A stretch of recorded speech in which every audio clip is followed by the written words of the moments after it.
Hi, everybody. This is Steve Falcon Napier. Welcome to the Oracle of the Self. Today, what we're going to be doing is going over the complete list of mission critical activities that we've identified for this first section of the program, this first season, if you will, so winter. And the subject of this exploration is really the topic of authenticity. Are you living an authentic life? To what degree are you living it? If you're not living one, why not, etc. So we're going to be exploring this subject of authenticity. So what I'm going to do is take you through a list of the mission critical activities associated with this exploration of authenticity. And then I'm going to give you the links to it, etc. And you can kind of fill it out as we go along, or you can follow the link and fill it out after the fact. So with that, let me just go ahead and share my screen with you. Just a second. So it all begins with you receiving an email or finding a link up on Facebook or underneath the video that you might be watching on YouTube. So somewhere you're looking for a link. And when you click on that link, what it's going to do is take you to the ChangeWorks profile. So I'm going to slide the ChangeWorks profile into the screen right now. So again, if you guys are just looking over at hopefully what you're seeing on screen right now, you can just see it's an email that I sent myself. Hi T, thought you might find this interesting. And then right there is a link to the ChangeWorks profile. Now, I'm going to go ahead and text that over to everybody for just a second, and then I'll show you how it all will come together. So bear with me. I'm going to be really good at editing by the time we're a couple of weeks into this. So what I've just done is texted over to everyone the link to fill out this profile. Now, again, you can click on it right now. It'll open up a different window in your on your screen, or you can click on it later when you see it underneath the video or in a Facebook posting or whatever it is. So you click on the link. When you click on the link, you're going to be taken to a screen that basically says, well, begin here to complete your change grid. Now, respondent information. I want to be very clear about a few things. When we first created this piece of software, we were using it exclusively for large corporate clients, in which case we did very large group profiles to see what kinds of trends were happening across all the members of whatever the team was.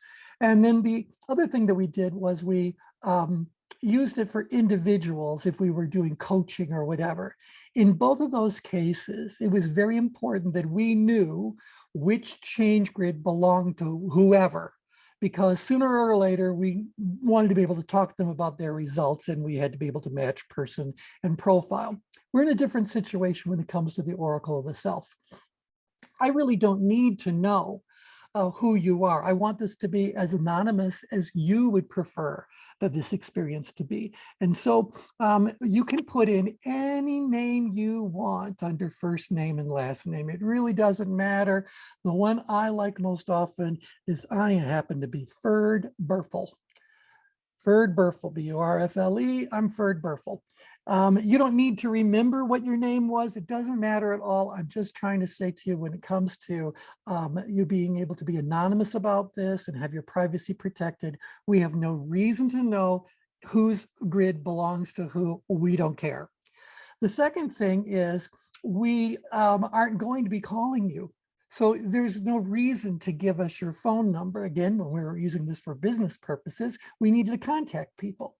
In this particular case, you can just put any number you want. So I'm going to put in 987654321. Is that enough numbers? 1, 2, 3, 4, 0.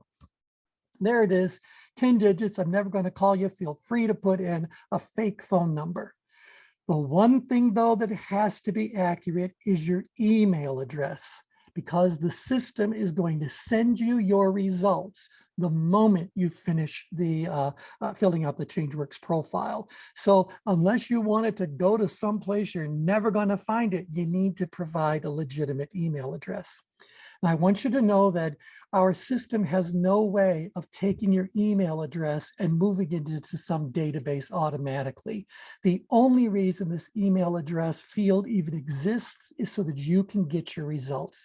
So the system that is actually creating the change grids is totally different than any of the other systems that we might be working with. And so don't worry about that at all. You just need to make sure it's legit so that you can get your results. We don't care about time zone. This was important if we were going to be calling you because we had clients all over the world. And if you were in, oh, how about Kaliningrad, South Africa? It'd be important for us to know what was going on. And yes, you need to accept the terms. If you click on the word terms, you can see what the terms there are. You'll see they're very short because basically what we're saying to you is that we don't care about your information. We don't use your information for anything other than getting your results back to you. And so that's what you need to do as far as respondent information is concerned. Again, make up a name, make up a phone number, choose a crazy time zone, but you do need to give us a valid email address if you would like to receive your results. Now, once you've done that, you can click on Continue to the Change Grid. And what happens is you'll now be brought to a list of instructions. Now, I would encourage you to read these instructions before you begin filling the change grid out. But on today's call, I'm also going to be doing a detailed walkthrough how you do each one of these. And I'll be explaining what each of these 4 activities are, these 4 questions are that we ask you about each of the activities. But if you're just kind of curious after the fact, what did you mean by the size of the activity? What do you mean by ability to perform the activity? What exactly is the level of challenge and this level of importance? So what do those things mean? If you just want to have a little quick reminder of what each of those dimensions is trying to focus upon, then right there it is for you. It's part of every ChangeWorks profile. It's there for you to do that. It's then going to just kind of, again, show that your information is what your information was. And then we get into the activities themselves. And so what I'm going to do now is I'm going to take you through each of these 12 activities.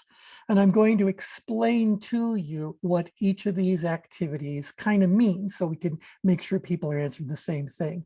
For those that are joining the program now, I'm going to type over to you all or text over to everyone the link to the profile you're looking at right now. So again, you can click on it now and fill it out as we go along, or you can wait till after our call is over and then follow the link in whatever way works best for you. Now, the first question is one you're already familiar with. If you completed the change grid we did, what was that now, 2 weeks ago, and that was about hearing your authentic voice.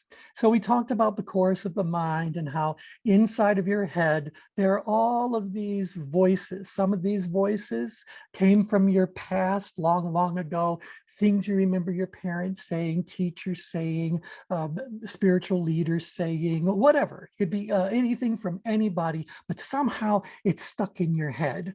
It could also be things that you're picking up from watching the news or talking to friends or whatever. There's lots of places these voices come from.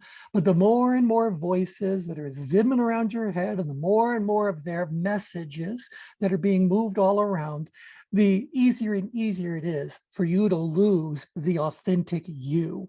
And so as you're thinking whatever you're thinking and you're in the midst of your thoughts, do you know what part of those thoughts is the authentic you and what parts of them might be coming from other places? Obviously, it changes continuously. It depends what you're doing during the day. It could be time of day, whatever. It's constantly in flux. But the important thing is that you have the ability to focus in on, to truly hear your authentic voice when there's a reason for you to want to quiet everybody else who's in your head down. Again, we talked about last time there's a party. Now you've already answered this one, but the change grid is a living, breathing thing. Every time you fill it out, your perceptions may be very different.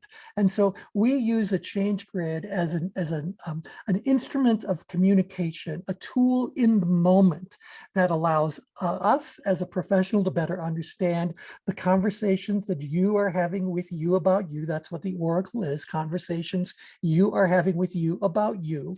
We want to be able to reflect those conversations back to you, so perhaps you can see them, explore them, hear them, understand them in a very different way. So Don't worry about trying to figure out, well, what did I say last time? Not important at all. Just answer it this time. So here's how you do this. Hearing my authentic voice.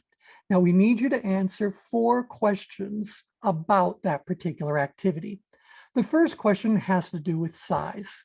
And again, these descriptions are up top, but because I'm here, I will lead you through what we mean by size. Size is really a very simple concept. How big does that task feel like it is to you? I mean, how big is it? Now, size is really an expression of the amount of resources that a particular activity is going to consume. So no matter what activity is on your list, these activities are going to require a certain amount of time, a certain amount of perhaps solitude, a certain amount of whatever the resources may be around that. If it's going to take you a lot of time and consume a lot of energy and a lot of resources, it's going to feel big. But if you go like, no, this is just really my thoughts, so I can do this, then it's not all that big of a task.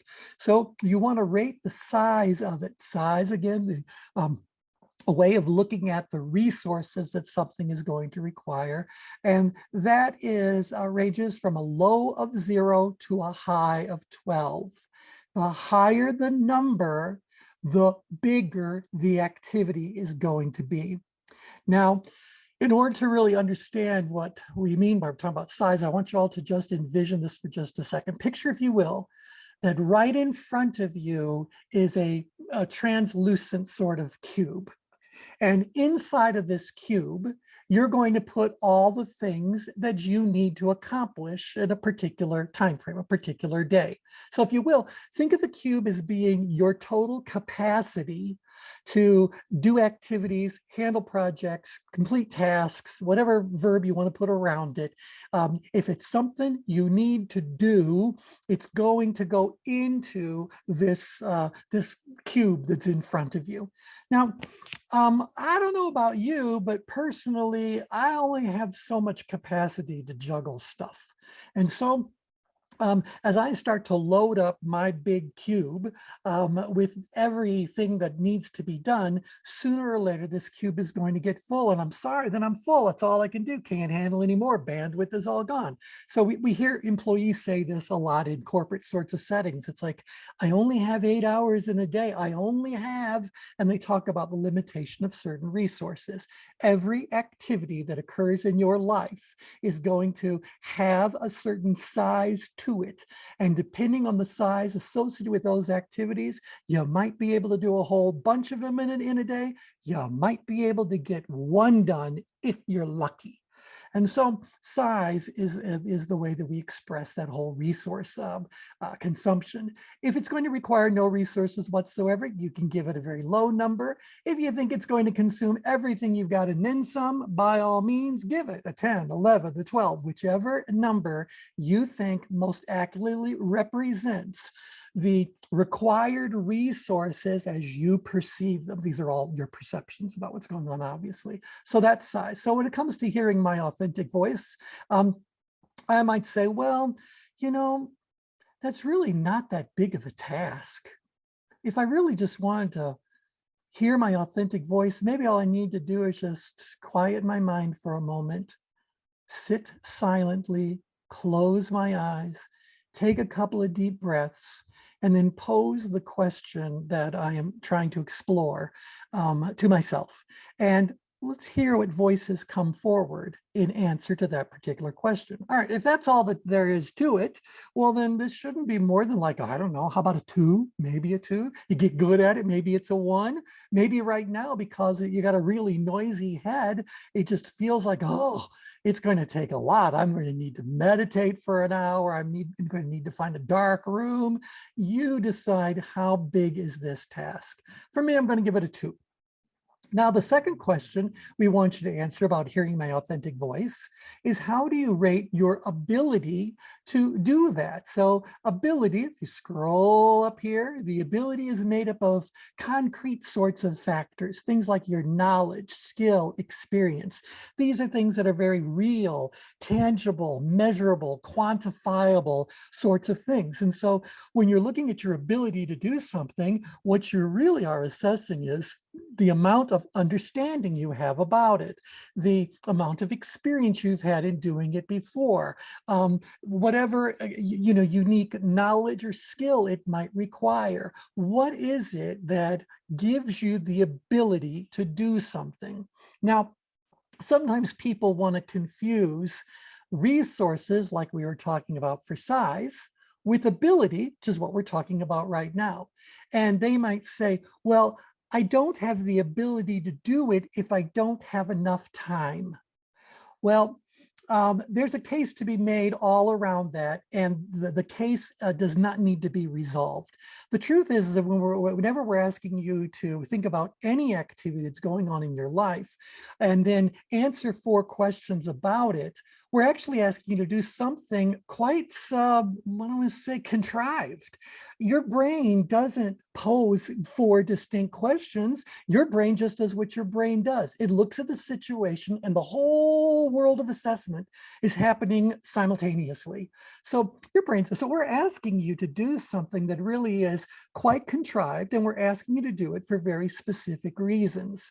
So does the ability to do something, or rather, no, does the availability of a particular resource affect your ability? We'll talk about that in a second, but the answer we're going to give you right now is no. Whether you have the resources or not, your ability still includes the knowledge that you have, the experience you have, the skills that you have. Whether we give you no resources whatsoever or all the resources under the sun, your ability remains intact. Now, what can change is not ability, but possibility. If I give you no resources whatsoever, the question of ability is moot, because there's no possibility for you to get the thing done. That's a very different aspect of it. But fear not, because to get a really meaningful result out of a change grid, all you need to do is let your perception speak for itself. When you heard the question, or when you posed the question, how do I rate my ability to hear my authentic voice? You just want to choose a number between 0 and 12. 0 is low and 12 is high, as is always the case for our 4 dimensions.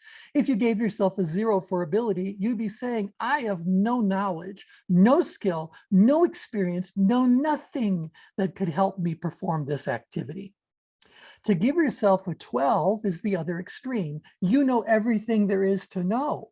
Every skill has been honed to the point of absolute perfection, leaving no room for improvement whatsoever. You've got more experience than everybody and their brothers put together. So you've got, talk about 12. You are the definitive 12.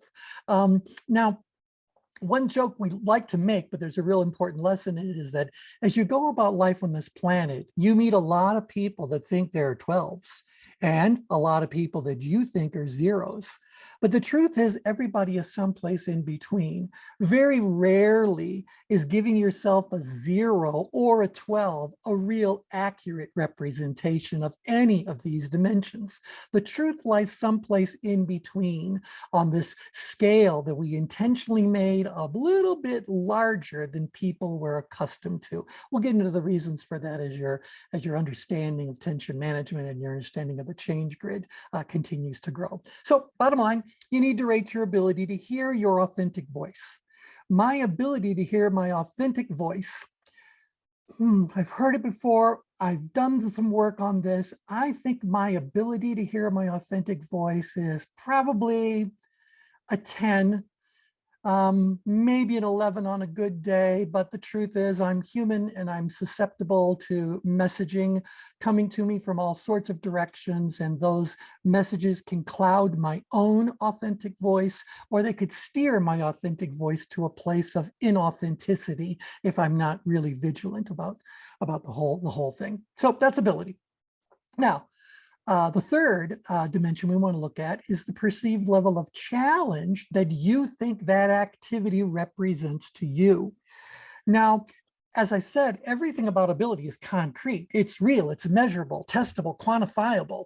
The exact opposite is true for challenge. Challenge is very abstract. So challenge is affected by your emotions, your instinct, your gut level feeling. Perhaps it's coming to you because survival instincts are being kicked in, where you don't really know if you have what you need to have. That's the ability, or you doubt that you have it. So you end up feeling as though the challenge is so high, it's a life or death kind of a situation. And so challenge is a very separate thing, but it's something we really need to take a very close look at to understand the level of productive tension you're experiencing about something. And again, this program is the oracle of the self. You're doing this so that you can get better at understanding the conversations that you are having with you about you. And so the better we can get you able to do that, the easier and easier this all becomes. And so anyway, how challenging or difficult is it for you to hear your authentic voice? Is there a party going on in your head? There's all kinds of noise. Are you upset, emotionally active? And so there's all that kind of I want to say, limbic sort of stuff going on in your brain that's compromising your ability to see facts and details as they truly are. I don't know. You just got to give yourself a rating for challenge when it comes to hearing your authentic voice. How challenging, how difficult is that for you? In my particular case, I'm going to give it about, I'm going to give it an 8. Yeah, I'm going to give it an 8. I don't want to say that it's easy. It's not easy at all. It is a process that we must remain vigilant about, something that we have to practice routinely if we want to get really good at identifying our voice, or really more importantly, as you'll learn in the next section of questions, is how we can identify the voices that are not ours, so that we can either contain them somehow, remove them somehow. So as we remove the noise, as we remove the distractions, it becomes easier and easier to hear our authentic voice, because sooner or later it could be the only voice that is being given a spotlight, if you will.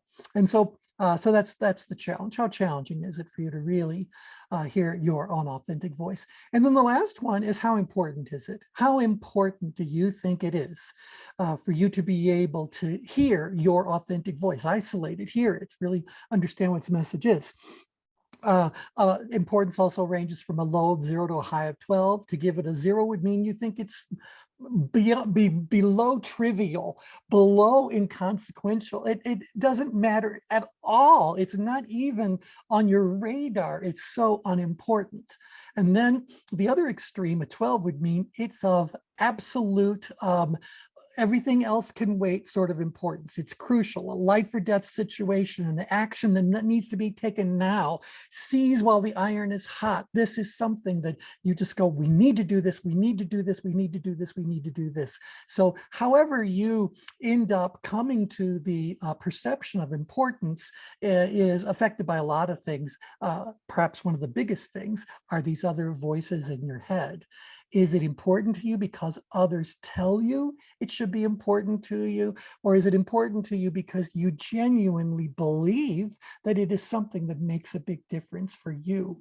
And so we want to make sure that you take a moment to think about the importance. So how important is it to be able to hear your authentic voice?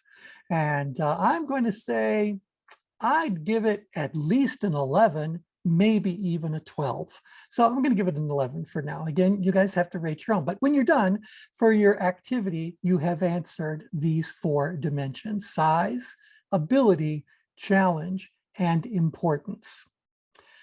All right, now we've got 11 other activities that I wanted to introduce to you, because what we got in terms of feedback was that when people are only answering 1 question per week for 12 weeks, there doesn't feel like there's enough momentum, enough substance, enough of a reason to do a deeper dive. So I thought, that's the right reason. That's why in all of our experience with ChangeWorks, we've never given a client one activity. We've never given a corporate client one activity. No, we create a robust activity list, unique for the situation, unique for the individual, and we have them fill it all out. And so I thought, well, we should be doing that for you guys too. And so these are the 12 activities that we would have been exploring one by one by one by one.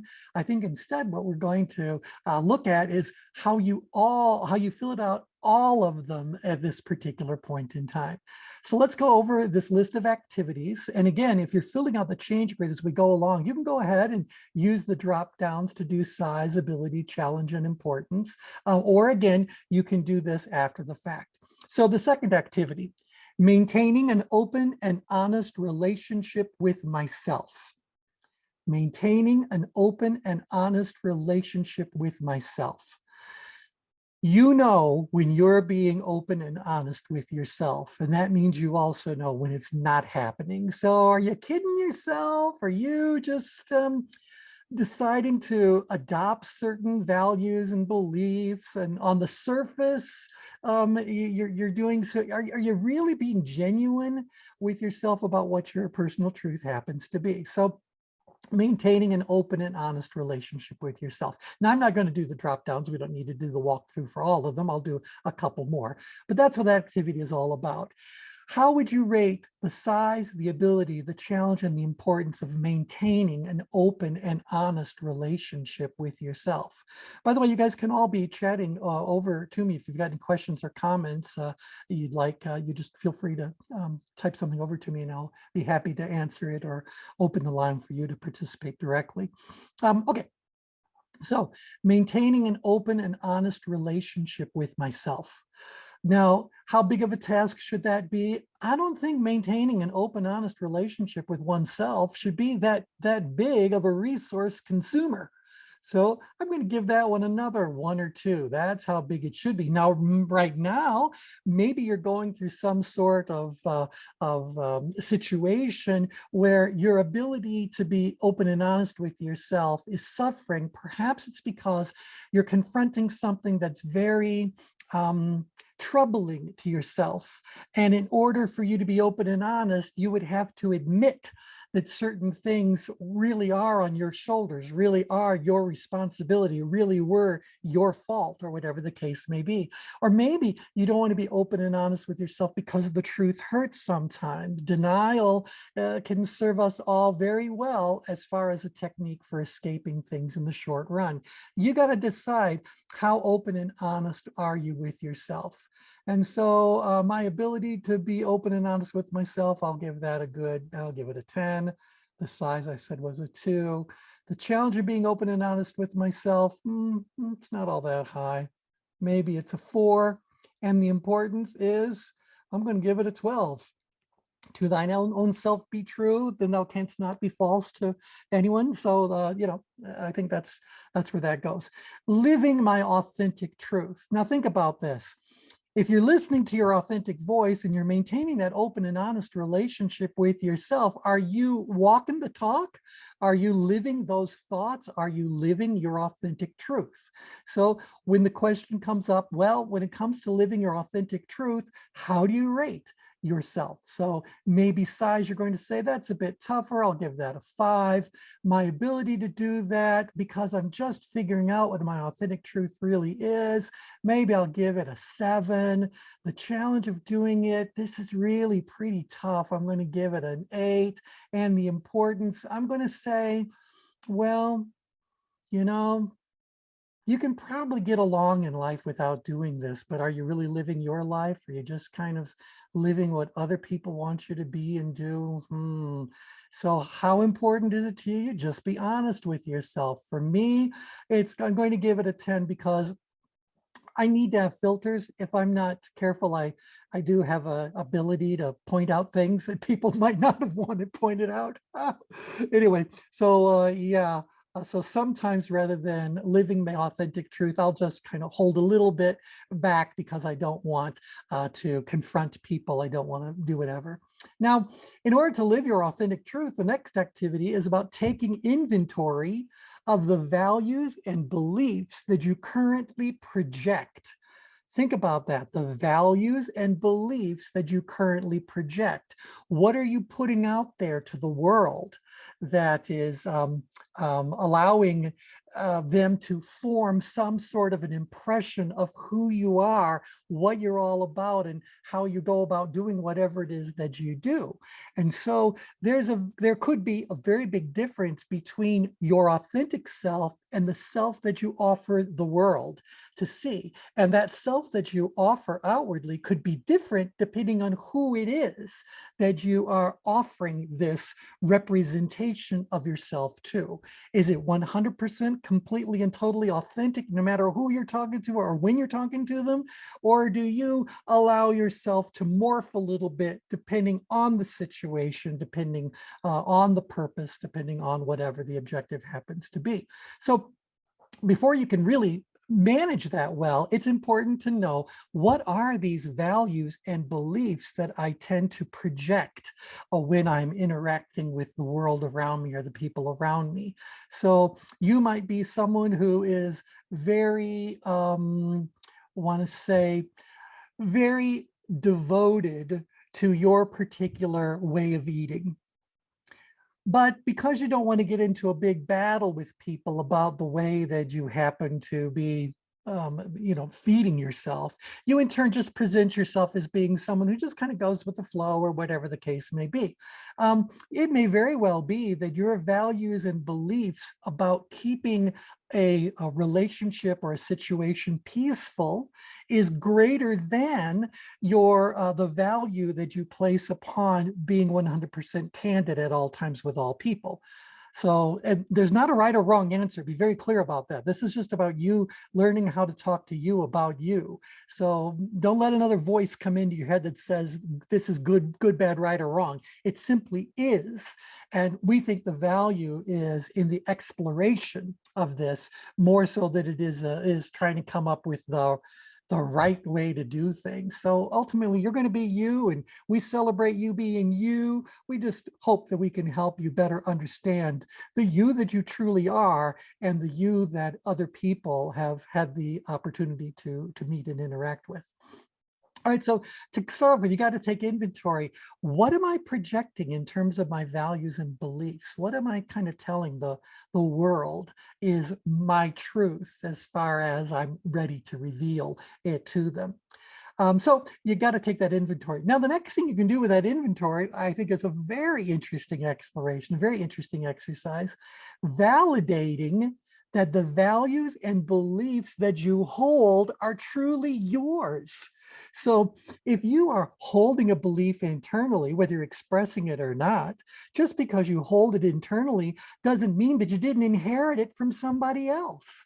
So, okay, great. It's great that you've taken the inventory. Now I want you to know, and that's genuinely mine. Or you know what? That's something I've just continued to espouse because my parents told me that, or I learned that earlier on in life, or I learned long ago. It's easier to just say this than it is to put yourself out there, whatever. So for whatever reasons, you just want to know, is this value and belief truly mine? If it's not truly mine, where did it come from? And even if it's not truly mine, why might I decide to use it given certain circumstances? So this is about validating the values and belief so you know what is truly yours, what is available to you as a tool when that seems to be working to your advantage, and what you've absorbed, but it isn't yours, and you keep repeating it because somehow or another, hearing something often enough, long enough, bought that part of your brain. And so, so there's some things that have been installed in you over long periods of times or because of very dramatic things that happened. Which ones are genuinely yours? I think that's a really valuable exploration to have. Now, again, you're going to be rating the size, the ability, the challenge, and importance for each one of these. So let's go ahead and do this one. Living my core values and beliefs. Now, when I say living it, I mean living it. I mean, it is what is ruling your day, everything you do, everything you say, every interaction you have with other people. You are walking the talk, you are living it to its greatest expression. So living your core values and beliefs. Well, how big of a task is it? For me to really live my core values and beliefs, I'm going to say size-wise, it's probably of moderate size. I'll give it a 5. As far as my ability to do it, to live my core values and beliefs, I'm pretty strong in that. I think I do live it far more often than not. So I'm going to give it a 9, I think. The challenge is where the real work is. I'm going to give the challenge to be at least a 10, maybe an 11, because I can think of certain circumstances, pardon me, certain relationships where I dare not do that unless I'm willing to watch that relationship change in some way that I may not find any value in, whatever. Again, we could talk about, obviously, because we use this as a coaching tool, where we're actually providing our coaching, our guidance, whatever role the ChangeWorks professional is serving, we can get into very deep discussions and very deep explorations about each one of these. And in fact, by the end of today's call, I'm going to be asking for a couple of people to volunteer to have their grids read for everyone next week on Monday's call. So we want to change the format of the coaching calls back. So it's really a demonstration of me providing the coaching based on what your change grid looks like. So obviously I'm not going to pull them out at random. You got to volunteer if we're going to be sharing this with other people on the call. So yeah, living my core values and beliefs, the importance of doing it, quite candidly, the importance is going to be moderately high. Moderately high. Now I know people might say, but no, it should be your main mission in life. You should be a 12. Okay, that's someone else's voice coming into my head. The voice inside of my head says that one can get along in life quite comfortably, being someone that is not necessarily walking the full values and beliefs, not necessarily living. You can do it just fine. So to say the importance is a 12, I just don't think is accurate.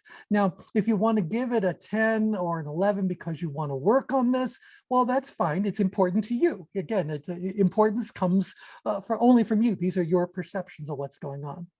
All right, so number 7, activity number 7, ensuring that the person I project outwardly matches the person I am inside. Now, we spend a lot of time constructing these activity lists. They should be bumping into other activities. There should be some overlap. So if you find yourself going, didn't I just answer that? No. The words make a difference in the world of ChangeWorks, particularly the verb that is used at the beginning of each one of these. So I need to ensure that the person I project outwardly matches the person I am inside. How big of a task do you think it would be to ensure that what you're projecting outwardly always match what you are inside? Because again, this is making sure. This is one of those long questions. I think that's a pretty big task. So I mean, it's not as big as cleaning the garage or doing your taxes, but maybe I'll give it like a 6 or a 7. The ability to do it, well, the ability is pretty solid. I mean, can I do it? Yes. But the challenge of doing it, depending on the situation, can make it a very, very challenging thing as well.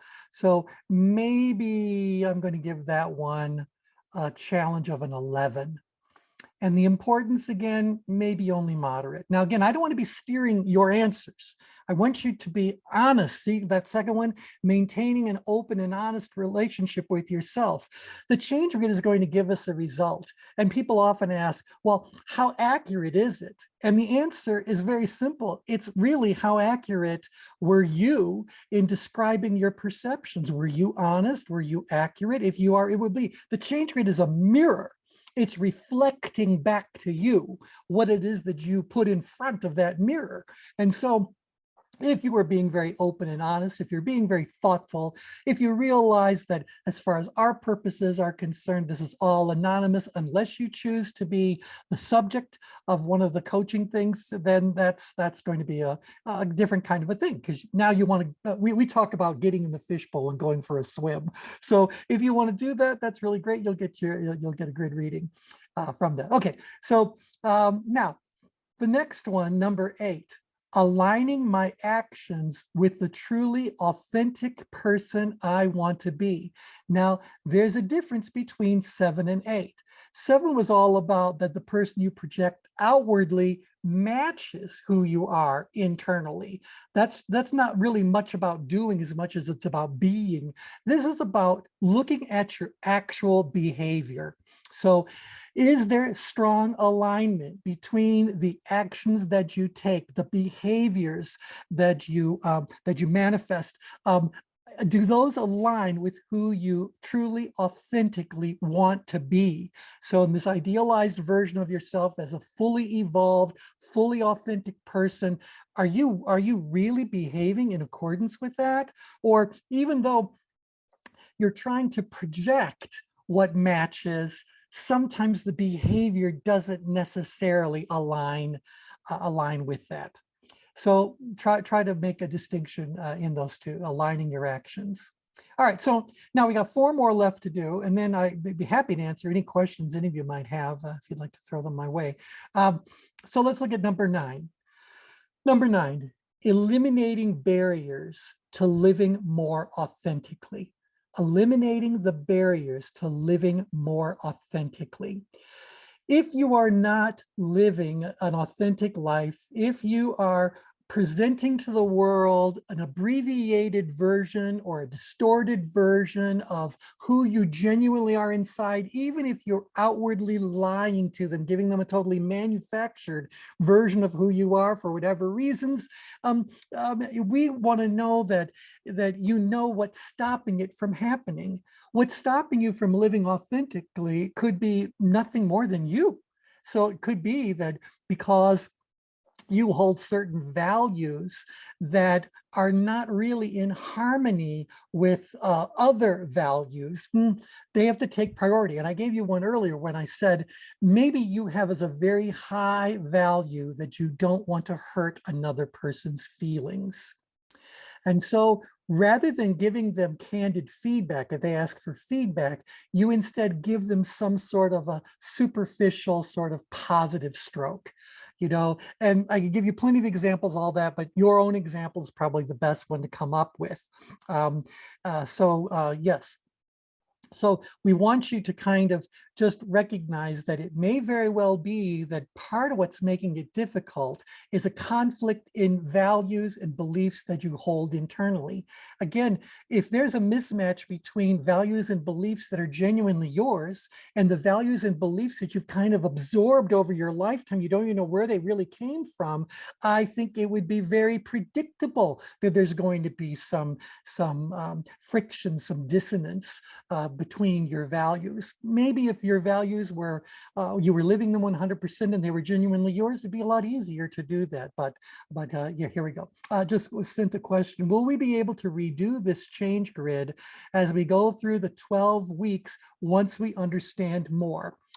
The answer is yes, but I don't want you to follow the same link to do it a second time. I'll give you a separate link that you can use for ongoing. Then you can go and you can repeat this exact same change grid every week, every 4 weeks, whatever interval you want. The change grid is very commonly used as a tool for monitoring progress, monitoring growth. And that growth is revealed on the change grid based on your perceptions changing and your plottings changing. And so because the system will automatically send you your results the moment you finish it, you can actually have an actual visible record of how you've progressed as you worked your way through these 12 mission critical activities. The reason why we don't want you to use the original link, the one you're using for the first fill out, is because we're using that profile for research purposes. And for research purposes, we want to make sure that each respondent fills it out only only once. And then I'll be able to say, this is where everybody started at when they began this exploration of the oracle of the self. Beyond that, we want to give you a separate link that you can use whenever you want to offer, because I won't be using that for research purposes. That will be an engine that does nothing but send you your updated results. So you can look at, first time you did it, second time you did it, third time, fourth time, fifth time. And so, yeah, but yes, but you got to follow a separate link that we'll send to you after the fact. Yeah, keep in mind that a change grid is constantly in motion. It's a dynamic tool. It's not a personality test or anything like that. It's telling you how you happen to be responding to this particular set of activities at this particular moment in time. If you filled it out a couple of days from now, maybe even a couple of hours from now, don't be at all surprised to see that some things have shifted around. Your perceptions are constantly in flux. And so, yeah, so there you go. All right. Yeah. So the eliminating barriers to living more authentically might also include that there are certain practices that you've been doing that no longer serve you well, and they need to be eliminated. It might be that there is some sort of a gap in your support network, and you need to eliminate that gap. It's the gap that is stopping you from living more authentically because you don't have anyone to share that authenticity with among the current set of people you have in your world. It may very well be that there are actual people in your life that are antagonists, and the reason why you can't live your life authentically is because of all the fallout that would happen there. Maybe you can't, again, this would be more of something you being your own barrier. You don't want to stir up trouble. You don't want to rock the boat. You don't want to whatever. So you're not obligated to, disclose your full authentic truth and all of your values and beliefs. You can be as selective about doing that with other people as you want. Just know that sometimes eliminating the barriers that need to be eliminated might very well be the presence of people or relationships or the absence of people and relationships. It could also be resources. You either don't have the right ones, you got too many of the wrong ones that are still, interfering with your thought process. But bottom line, we want to help you to identify and eliminate the barriers that are in your way of being as authentic as you would like to be. All right, the next one, maintaining open and honest relationships with others. Again, related, these are all interrelated, but this one is very telling. You have no idea how often we've had people fill out this basic activities. Oh, by the way, at a certain point in your training, you can actually create your own activity lists on the fly. You can make a list of whatever it is that's going on with you on that day. Use it as a to-do list. And so there's nothing sacred about these activities. This activity list was developed for this particular course for this particular purpose. And we've used these kinds of things when we're doing individual coaching as well. So anyway, so maintaining open and honest relationships with others. That is the one that we tend to coach around the most, because some of these relationships could be lifelong. And although they've been lifelong, they've also been toxic. Or they might have been something that's brand new, but they are very distracting from whatever's going on. How can you maintain open and honest relationships with the other people in your life? When is that too dangerous? When is that to your advantage? When is it worth the bother? When is it not? These are your perceptions. You have to process your way through that to find out that maintaining open and honest relationships with others, we'll say, well, that's a pretty big one. I'm going to give it an 8. My ability to do that, whew, I turned off all my filters. Yeah, I could do that. But you know what? Challenge-wise, that's really tough. That's an 11 because it could stir up all kinds of issues. And the importance of doing it, yeah, I've tolerated it this long. I can keep tolerating it. So anyway, so you do that. Number 11. Exiting relationships that don't allow me to be my authentic self. Now the rubber's hitting the road. Now the pedal's hitting the metal, right? So this is where we're saying at a certain point, you have to be willing to take actions that in the moment might be uncomfortable, but can allow you to be comfortable for the rest of your life. So these are some of those things. So exiting relationships, and by the way, those relationships might be about people. That's where we were kind of going with this particular one. But you also have relationships with your own routines, the way that you eat. There's a relationship that you have there with that food. You have a relationship with the things that you do in the names of keeping yourself healthy. You have a relationship in terms of the things that you do to amuse yourself. So which of these relationships allow you to the opportunity to be your authentic self, and which ones of them don't allow you to disclose that about yourself, or you're not willing to give it up because the costs are too severe. So exiting relationships that don't allow me to be my authentic self. If we find that people plot this particular activity in a way that raises our eyebrows, we might very well break it down and say, in fact, we could do a whole change grid list that's just about the relationships. So exiting my relationships with food that don't allow me to be authentic, or exiting relationships with whatever happens to be to do that. So exiting relationships to do that. Now, the last one, living a life that feels right. We tried to end a ChangeWorks experience with a single summary activity that kind of encompasses all the ones we talked about before and serves as kind of like an outcome statement, a result. If I were able to hear my authentic voice and live my authentic truth and knew that the values and beliefs that I have were genuinely mine, and I'm projecting those, and I'm eliminating barriers and maintaining great relationships, I can only hope that the life that I am living feels right to me. And so this is our final one. So how big of a task is it to actually live a life that feels right? I'm going to say for most people who come to these kinds of programs, you recognize there's some work to be done there. Let's give it an 8. Your ability to live the life that feels right, you still got lots to learn. Maybe you'll give that one a 7. The challenge of doing it, it still feels very challenging. Maybe you'll give that one up there a 10. And the importance of doing it, again, you might say life has been fine without it feeling right. So maybe it's not all that important to me, but maybe it is.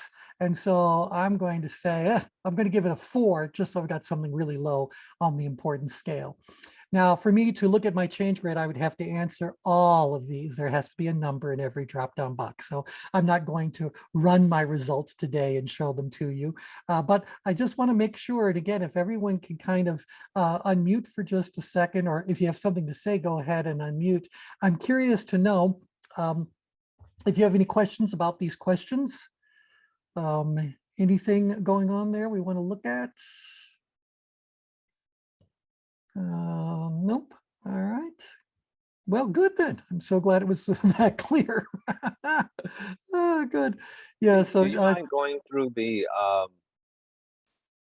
size and importance again? Because I still struggle with that. I think sure. this is a great list, by the way. Many of these things I do daily in terms of reviewing. I kind of set my life out with a theme for the year and then kind of reverse engineer it. But the And idea of looking at it through the lens of the importance and the size yeah, let me is go over new. that for you guys. So, and for those of you who don't recognize the voice you just heard, that was the voice of Brian Sykes. Brian is one of our ChangeWorks professionals. He's a member of our Circle of Brilliance. He's been working with us for years upon years. In practice, he's a physician, but he works with more on the kind of social aspects of medicine. So Brian, is that fair enough to say for a short intro? Yes, Yeah, good, good, good. like the people, science, and technology, where those come together in Wonderful, terms of wonderful. changing health behavior. And he splits his time between Washington, D.C. and I think Florida, Miami, or down there somewhere. Okay, so let me answer that question. Again, when we ask someone to think about a situation from these 4 different vantage points, we know we're asking them to do something artificial. There is an overlap between these. And so when we look at importance, I want to tell you that your importance rating is going to make more of a difference than any of the rest of them possibly will. So for example, if I said to you that a task that I need to do is very small, wouldn't even take me 5 minutes to do it, doesn't really consume any resources that are worth measuring. It's, size-wise, it's down there. My ability to do it is an 11 or a 12. I know everything I need to know. Everything's absolutely in place for me to be able to do that. Challenge-wise, it's not challenging. I can do it with my eyes closed. Now you would think, well, then he'll do it because look, he's got the ability to do it. It's not really challenging for him to do it. It's not like it's interfering with the rest of his life. So yeah, he'll do it. Not necessarily. What if I said, but it's only about a 1 as far as importance is concerned?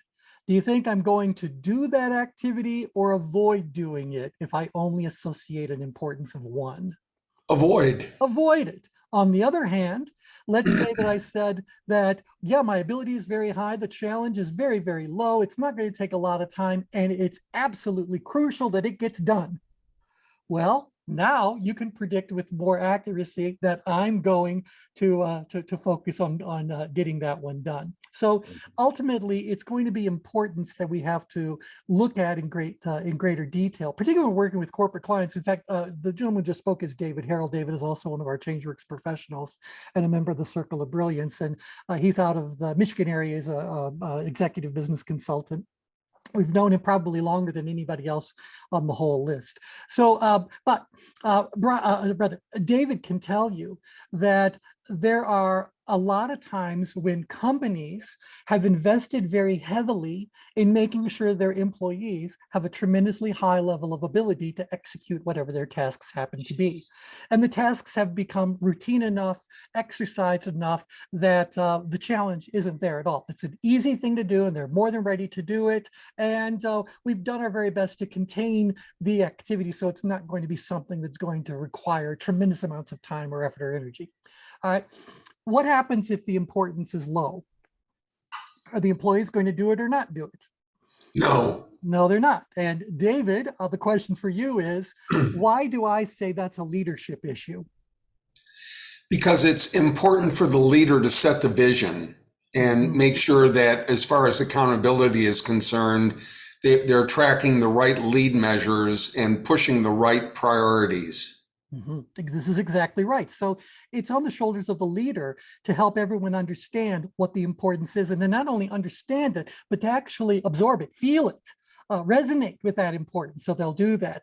If I have a leader in an organization who has an army of people who are fully capable of doing something and don't find it all that difficult to do, why aren't they doing it? They're not doing it because they don't have a leader who is installing that or instilling that passion, that drive, that having that vision and sharing that vision can do. One thing I'll throw out in my last little minute is look at this situation instead. Let's say that you're in a situation that is very, very large. You have very low ability to do it, and the challenge is extremely high. Now think about that. Stress. You'd be way up in stress, although most people don't know what that word means yet, but you will. You'd be very much way, way, way up in stress. If it's not important to you, do you think you're going to do it or avoid it? Avoid it. Avoid it.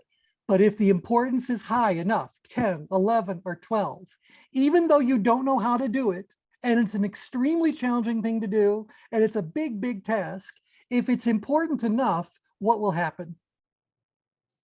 Tension will take over. Tension will take over, and you will try. You will do whatever you can do. Is it going to be the right thing, the wrong thing? We'll wait and see the surprise.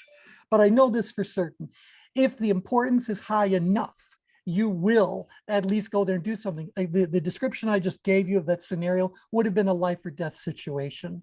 You're in a life or death situation. You don't know what to do. It's the most challenging moment of your life. I promise you, you're going to do something in that moment, whichever one of the 4 F's you might be doing in terms of survival instinct, who knows, fade, freeze, flee, fight, whichever one of those 4 you might end up doing, but you're going to do something. You're going to do something. So again, importance rules the day. Size is really about nothing other than perceived resource consumption, if you will. How much time is it going to take How much money is it going to take? How much staffing will it require? How much equipment do I need? How much raw materials do I need? Whatever these resources are, whatever shape they take, the more of them that the activity requires, the bigger and bigger the task feels. And so that would be the big difference between those two. Okay. Now, with that, we're one minute over, so let me just kind of remind you that I will be posting the link to complete this profile in various places. It'll be up on Facebook. Linda will broadcast it in our little announcement thing we send out. It'll be under the YouTube video. So I just want to tell you how I'm going to be doing this moving forward. As soon as this call is over and done with, I'm going to put this entire recording up on YouTube, unedited, nothing cosmetic, because it's important to me that whatever we do, we immediately get it up there for people to be able to use. Later on this afternoon and evening, I will then start editing what the final version is going to look like. Hopefully it'll look better. It'll have some graphics involved. I'll do some cutaways, see how interesting I can actually be. And then we'll replace the video up on YouTube. So with that, next week, Monday, follow the same link, but I would like at least a couple of you to reach out to me by email, tnapier@changeworksystem.com or tnapier@masterstream.com if you have the old one. And let me know if you'd like to volunteer to have your change grid read. I will bring up your change grid on screen, and I will do a reading for you about what your grid is saying overall for these 12 activities. So with that, we're finished for now. Any final comments, thoughts, anything you want to share? Thank you. You're welcome. You're welcome. That was great, T. Okay, glad you like it. Okay, thanks everybody. Take care. We'll talk again soon. Bye for Have now. a good day, everybody. Bye. Bye. Thank you. Bye.